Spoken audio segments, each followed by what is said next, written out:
I was supposed to pledge a lifetime of love and become his wife, but my marital life with David quickly turned into a nightmare. My in-laws doted on their son, and he prioritized them over me, treating me as an afterthought and imposing unreasonable demands. I wouldn't let such people ruin my life, so I devised a surprise to punish everyone involved. My name is Alyssa, and I'm 29 years old. I've been married to David for a year now. We work in the same company and often collaborate on projects. Although I don't have a college degree, I have more experience at the company, having been there longer than David. Despite being a high school graduate, my strong sales performance earned me a decent salary.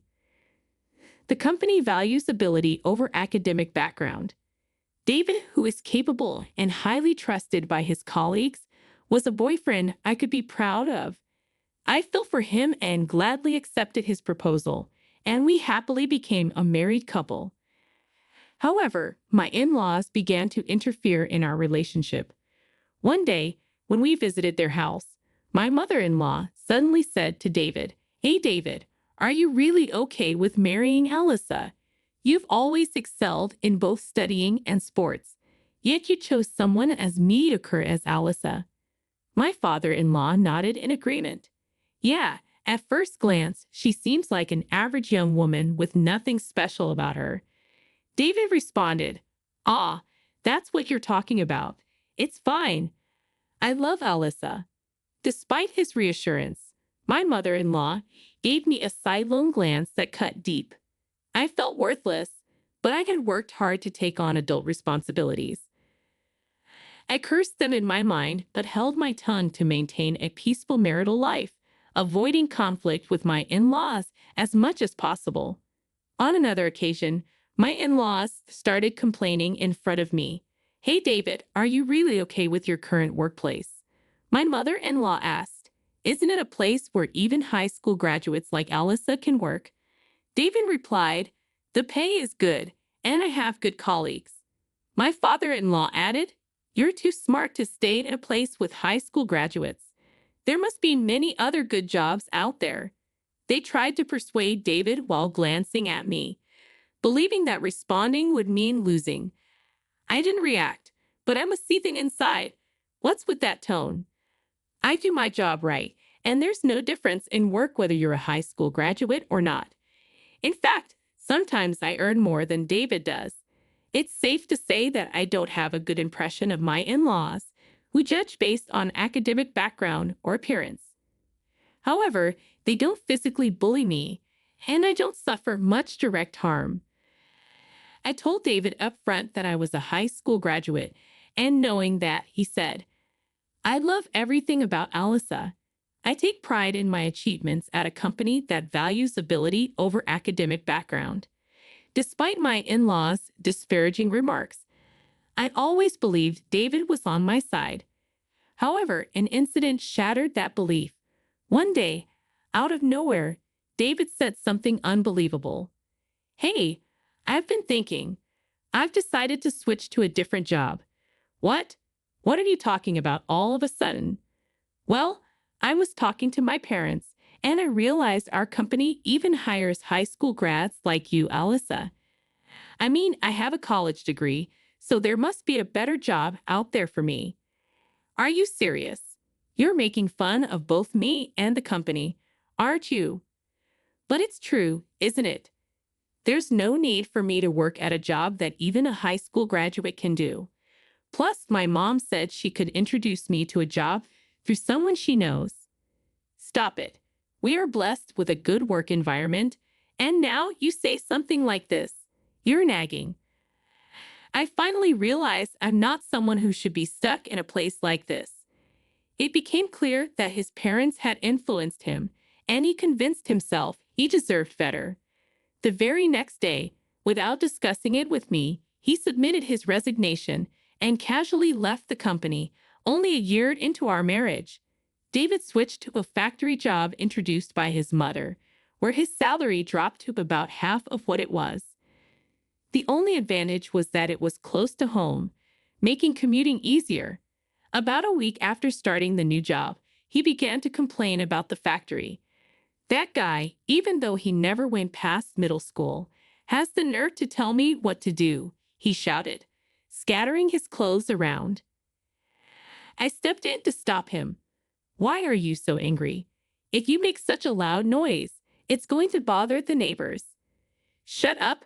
Why does a university graduate like me have to be bossed around by a low-level middle school graduate? Well, you just started there. It can't be helped. He's your boss, right? I don't care. He can't even study, but he has the nerve to boss me around. Damn it. Who's the real problem here? What can a newcomer do without instructions from the boss? You chose to switch jobs, so bear with it a little. I know that already. Will he be able to continue at his current workplace? How long can he endure the situation? Nevertheless, my admonitions only worsened his mood. Every day became a struggle to soothe him enough to get him to work. My doubts turned out to be right when one day he caused a major issue at the workplace. You broke the factory equipment. I asked in shock. In response, David slammed his hand on the table. It's not my fault. It's that damn boss who pissed me off. But that doesn't mean you should break the factory equipment. That's absolutely unacceptable. What were you thinking? Had no choice. That guy was bossing me around, even though I'm a university graduate. The trigger was when his boss, who only graduated from middle school, criticized David for not working seriously. In response, David insulted his boss's academic qualifications. It was clear to everyone present that the fault was entirely with David, so they sided with his boss. Enraged, David went into a violent rage and damaged part of the conveyor belt, stopping the production line. He was fired and faced a large claim for damages. Since it was a factory his parents introduced, the damages had to be paid entirely by David and his parents. As a result, David lost all his savings, but even his parents' retirement fund seemed to have vanished in an instant. My parents are struggling right now, but they're moving into this apartment next week, David said, leaving me gasping in surprise. Living together. I never heard about this. You're my wife, right? Just listen and keep quiet. This is a done deal. Got it? With these words, he left the room with a bang. A few days later, my in-laws actually moved into our home. Adam was a joke. Living together was absolutely impossible, so I confronted my in-laws directly. Father-in-law, mother-in-law, living together is a problem. Shut up. It's your fault our son couldn't make it at the factory. My father-in-law snapped. That's right. It's because you neglected David's mental care, isn't it? My mother-in-law chimed in. Wait a minute. How is this my fault? Can't you shut up? Our life is a mess because of you, my father-in-law retorted. That's right. If you had done things right, this wouldn't have happened. It's all your fault, so living together is natural, right? Huh? What kind of logic is that? Living together is impossible. Shut up. Our home was rented, and we've already terminated the lease. There's nowhere else to go, they insisted. That's right, we have nowhere else to go other than here. Despite moving in without permission, my in-laws had a lot to say. Even David began to insult me, egged on by his parents. Hey, Alyssa, I married you. You should be happy to be married to someone as excellent as me, shouldn't you? Forget about that. Can't you start looking for a job soon? It's hard on the household finances now that we're living together. What did you say? You're cheeky for a wife. Supporting your husband is a wife's duty, and supporting your husband's family is also a wife's duty, right? I was getting sick of David, who spouted nonsense as if it made sense.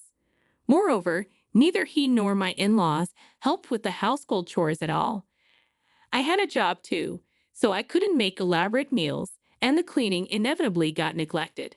No matter what they said, I maintained a cool attitude. It's hard on the household finances. If they're not happy with it, they, who caused the situation, should do it, I told them.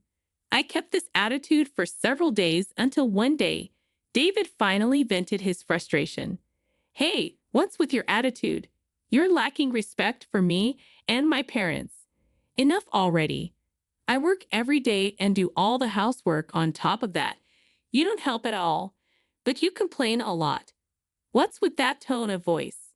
You don't seem to understand your place, do you? With that, David shoved divorce papers in my face. He had even kindly signed them. What is this? Can't you see? It's a divorce paper. Even a high school graduate can understand that, right? Are you serious? Of course. If you have complaints about me and my parents, then we're getting a divorce. Staring at the divorce papers, David spoke with a triumphant look. Let me tell you, even if you throw it away, it's useless. I have more prepared, understand. If you don't want to be divorced, listen to what I say, you stupid high school graduate wife. In that moment, my rage burst forth. I couldn't stand to be with these people anymore. Since he went to the trouble of preparing it, I'd put it to good use. Clutching the divorce papers, I began to plot my revenge. First, I recorded the numerous insults from David and my in-laws on a voice recorder. When my belongings were deliberately broken, I made sure to document that as evidence.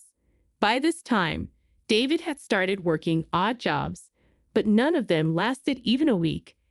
It was as if he had given up on our family. One day, as soon as David came home, he said, "Oh man, I quit this job too because it was too boring." Huh? Again, you have no right to complain to me. Right, Dad? Mom? My in-laws just nodded with smiles. This was a usual occurrence, but on this day, my father-in-law delivered the final blow. Speaking of which, I've quit too, David's father announced. What? Father-in-law? What are you talking about? That's what I'm saying. I've quit my job. I'm planning to live off you, Alyssa. Wait, what? You see, my son is too brilliant and prideful to work under those who only graduated middle or high school. We're counting on you, Alyssa, a high school graduate, to work hard. Yeah, let's count on our lowly educated Alyssa to work hard, right, dear? My mother-in-law added. What were they even saying? They intended to live off not their son, but their daughter-in-law. I couldn't stand it any longer. With my father-in-law and husband's simultaneous resignation, I decided there was no point in spending any more time with this family. I finally put all my plans into action. The first thing I did was sign a contract for a new apartment. It wasn't for all of us to move in, of course. It was a new place for me alone. However, I needed time to move without my husband and in-laws noticing, so I gifted them a 5-day trip to give me time to pack. Upon receiving the trip ticket, my mother-in-law was thrilled. A trip? Oh, Alyssa, you do have a knack for these things every once in a while. I owe a lot to you all. Are you sure, Alyssa? You can come with us if you like, my mother-in-law offered. No, I have work. Please enjoy yourselves without any interruptions. Really? Well then, we'll take you up on your offer and have a blast. When the three left for the trip in high spirits, I carried out my planned move. During this time, I shipped my husband and in-laws' belongings to a weekly apartment I had booked and canceled the lease on our current apartment. Of course, I bore all these expenses. It was a painful outlay, but I decided to consider it a necessary expense for my revenge. A few days later, my husband, who had just returned from the trip, called me. Hey, what the hell is going on? I can't unlock the door.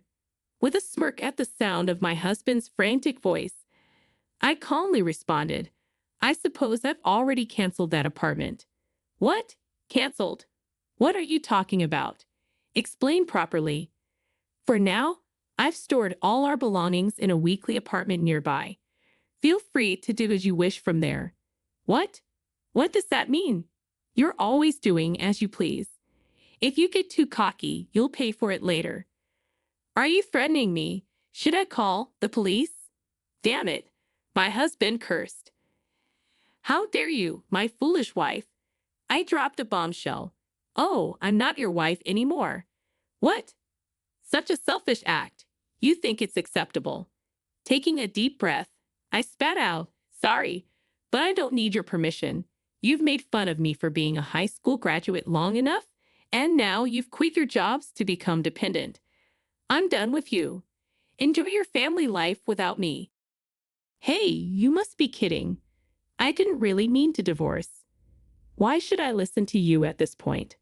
We're strangers now. I don't care what happens to you at all. Please wait. You've enjoyed looking down on people, haven't you? I can easily imagine your struggles, and it makes me laugh. Go as low as you can with your family, you trash. I said and promptly hung up the phone. After that, David kept badgering me with phone calls, but I ignored them all. Later, David and my in-laws caused a ruckus at the entrance of the apartment building, dramatically damaging part of the mailbox, which ended up becoming a police matter. Apparently, they were taken away as is. Ultimately, they were asked to pay for the damages to the mailbox, adding to their debts. Truly, they are a hopeless family. The lease for the weekly apartment where I had set their things was about to expire. Since they did not know my new address, they couldn't rely on me.